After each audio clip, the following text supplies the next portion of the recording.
Quand on se mouche chez Noir, une étude pointe le niveau inquiétant de la pollution dans le métro de Paris. Comme si c'était un truc nouveau. Moi, quand j'étais un jeune petit loup, déjà, je me souviens à l'époque, il y avait des métros encore en bois.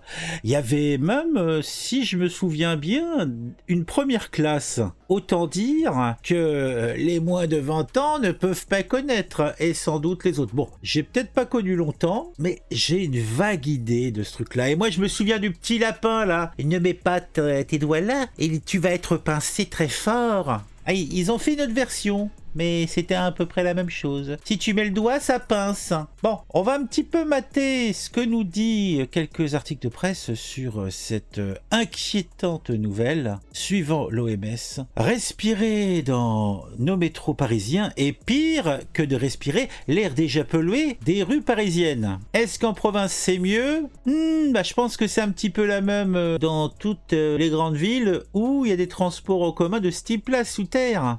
Et dire que dans les années 1900, dites-vous que les rames sous terre et les locomotives, c'était des locomotives à charbon. Il y a quand même eu de l'amélioration.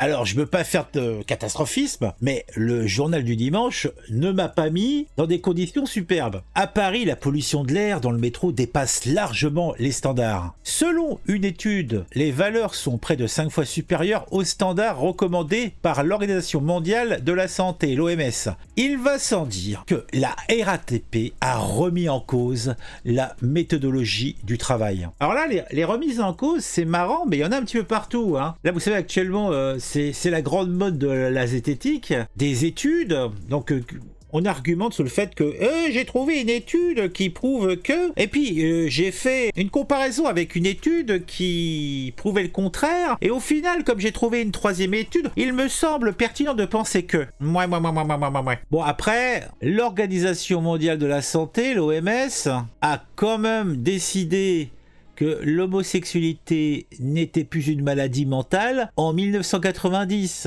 Donc elle a quand même eu dans le passé quelques petites erreurs de parcours. Après, je ne sais pas. En tout cas, qu'est-ce que ça implique? Qu'il ne faut plus aller dans le métro? Alors après, que faire? Parce que c'est un petit peu comme quand je me vais à Paris pour bagnauder sur les grands boulevards, regarder les vitrines des... je ne sais pas, de la Samaritaine, le BHV. Quoi qu'on m'a dit que le BHV n'existe plus. Bon, ça fait tellement longtemps que j'ai pas été dans le coin de l'hôtel de ville que je sais pas. Mais rue de Rivoli, avec toutes ces boutiques. D'un côté, tu as des petites boutiques où tu peux acheter des livres, peut-être même quelques antiquaires. Et de l'autre côté, tu as le Louvre. Alors si tu continues à avancer, t'as le jardin du Luxembourg, je crois que c'est ça. Et puis après, tu regardes un petit peu cet endroit, t'as la pyramide du Louvre. Ah, mais justement, quand je me balade, ou quand je me baladais dans ces coins-là, je voyais des mères de famille pimpantes, avec leurs petits mouflets, en train de faire prendre l'air aux petits, en se baladant par les rues, tout en me disant que c'est quand même curieux, ces mères de famille qui font prendre l'air à leurs gamins dans les rues de notre belle capitale, tout en sachant que les narines des pauvres petits loups se retrouvent à hauteur de pot d'échappement. Ça m'a toujours surpris. Donc après que dans le métro ça soit pollué, ça me paraissait déjà une évidence.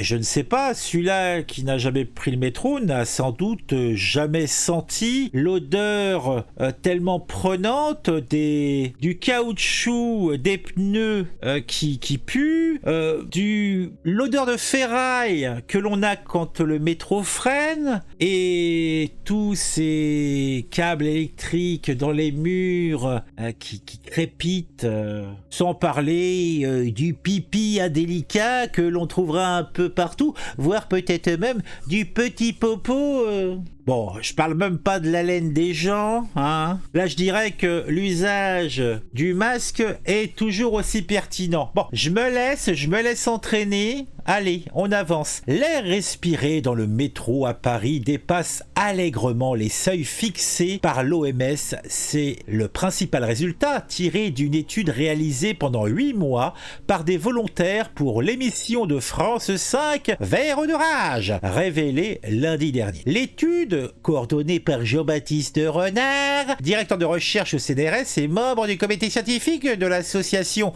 Respire, s'appuie sur une série de données récoltées et recueillies au cours des trajets. Dans les transports en commun parisiens, les particules fines PM2.5, diamètre inférieur à 2.5 micromètres, concentrent 24 grammes au mètre cube, un niveau près de 5 fois supérieur aux recommandations de l'OMS, qui est de 5 grammes par mètre cube. Détail vers de rage dans un communiqué. La pollution résulte de la conjoncture de l'air des rues et du freinage des rames, à l'origine des poussières. Alors que faut-il faire? Fermer les métros? Peut-être prendre la technologie japonaise des coussins d'air?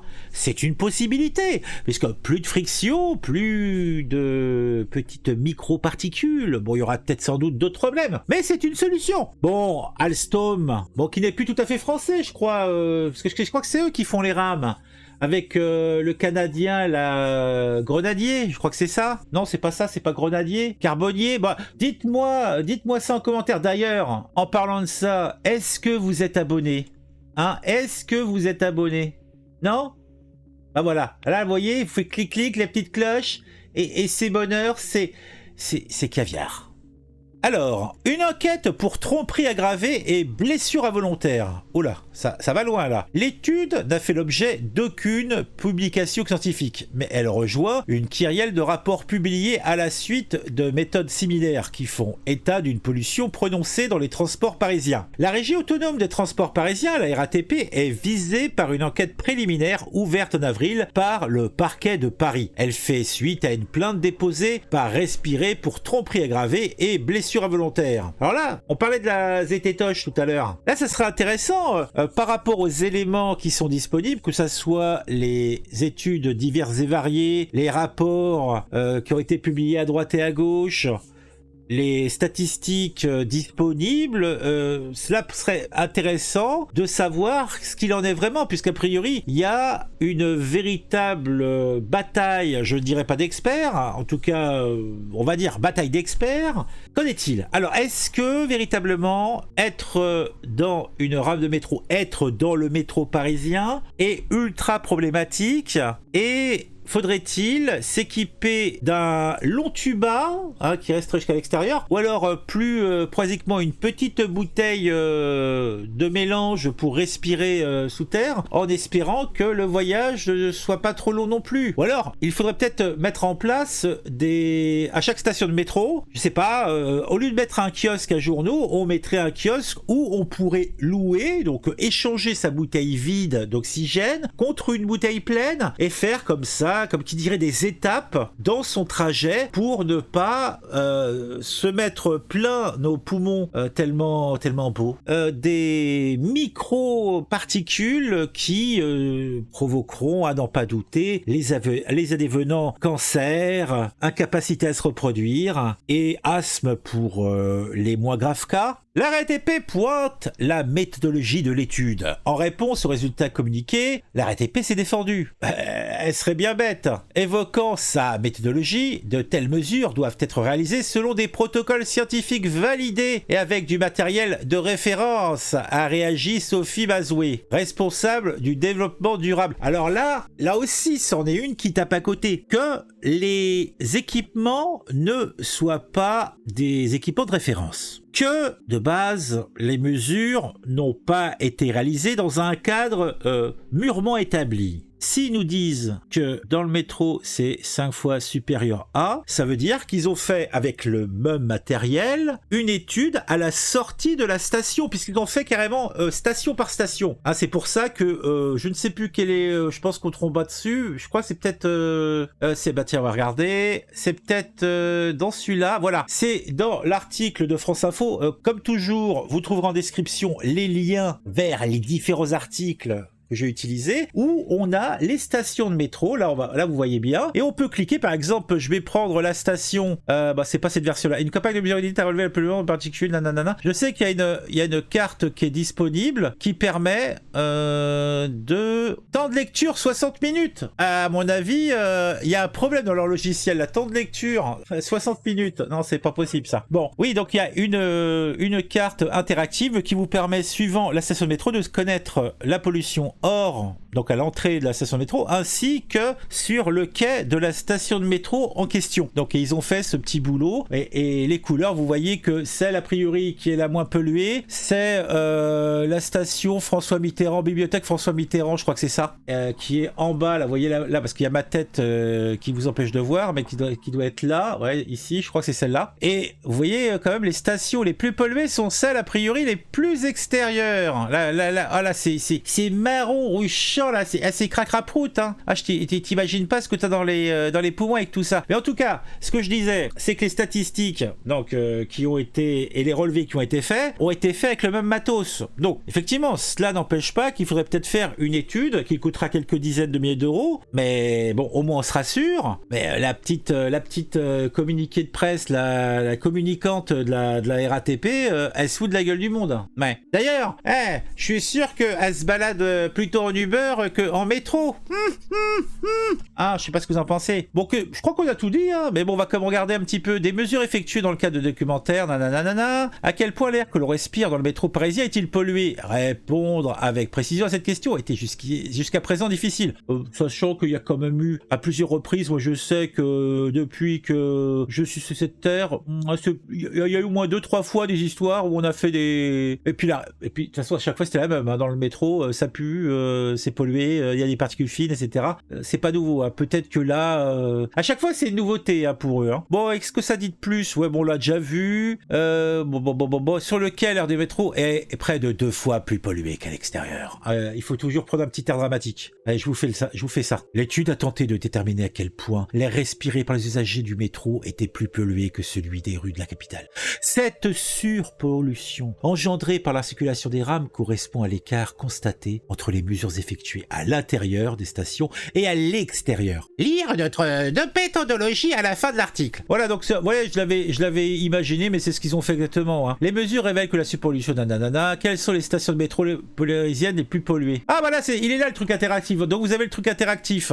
Donc par exemple, on va prendre une station très polluée. Donc ça, c'est Pont-de-Neuilly. A priori, elle est hyper polluée. Bon, tu me diras, à Pont-de-Neuilly, il y a aussi, c'est un petit peu logique puisque tu as également le périphérique. Donc je suppose que la station est à côté du périphérique, qui est, je crois, pas souterrain, mais enfoncé par rapport à la rue. Mesure intérieure 57, mesure extérieure 8, surpollution 49. Eh ben dis donc mon cochon, il y a des infiltrations. Ah, ça sent pas bon. Alors celles qui sont moins polluées, donc République. Ah, 6. Ah bah là, 6 à l'intérieur, 16 à l'extérieur. Ah bah donc il fait bon vivre. Donc tout ce qui est cloche et compagnie, n'hésitez pas. République, c'est le bon coin. Alors à Gambetta 6, 9. Ah bah ça reste light. Gallieni. Ouais, c'est les coins perdus de Paris, ça. C'est la fin du monde. Voilà, donc vous aurez une carte où vous pourrez voir, pour les parigots, quelle en est de votre situation. Autant dire que les beaux quartiers s'en tirent bien. Pasteur, ça m'a l'air d'aller bien. Duplex aussi. Bon, tu me diras, je suis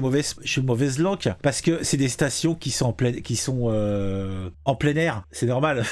Qu'il n'y ait pas de différence avec l'intérieur. Ah, suis-je bête. À l'inverse, les mesures montrent que 45 stations, l'intérieur est moins pollué qu'à l'extérieur. Mais attention, ces points qui apparaissent en bleu sur la carte ci-dessus ne sont pas pour autant synonymes de bonne qualité de l'air. Ainsi, à la station Bibliothèque François Mitterrand, par exemple, l'air intérieur est certes moins pollué que l'extérieur, mais la pollution sur les quais s'élève tout de même à 48 machin truc par mètre cube. Voilà, bon, je vous invite à aller zioter tout ça. En tout cas, dites-vous, les gamins de dehors, dans la poussette, nanana, allez au parc, ça sera moins pire, mais vous baladez pas dans la rue avec le chiard, lui, il est à hauteur des pots d'échappement, hein. Si on vous l'a jamais dit, moi je vous le dis, je vois des gonzesses avec leur mouflet, qui se baladent, entre copines, avec les mouflets dans les... ils se prennent tout dans le museau, quoi. C'est l'horreur, c'est l'épouvante. Bon, on se quitte. Si vous avez apprécié cette vidéo, me mettez un j'aime. C'est important. Vous mettez le commentaire. C'est encore plus important. Il faut mettre le j'aime, il faut mettre le commentaire. Vous aimez pas? C'est votre droit. Vous mettez j'aime pas. Et vous mettez un commentaire pour dire pourquoi vous aimez pas. Mais dites-le. Va du dieu.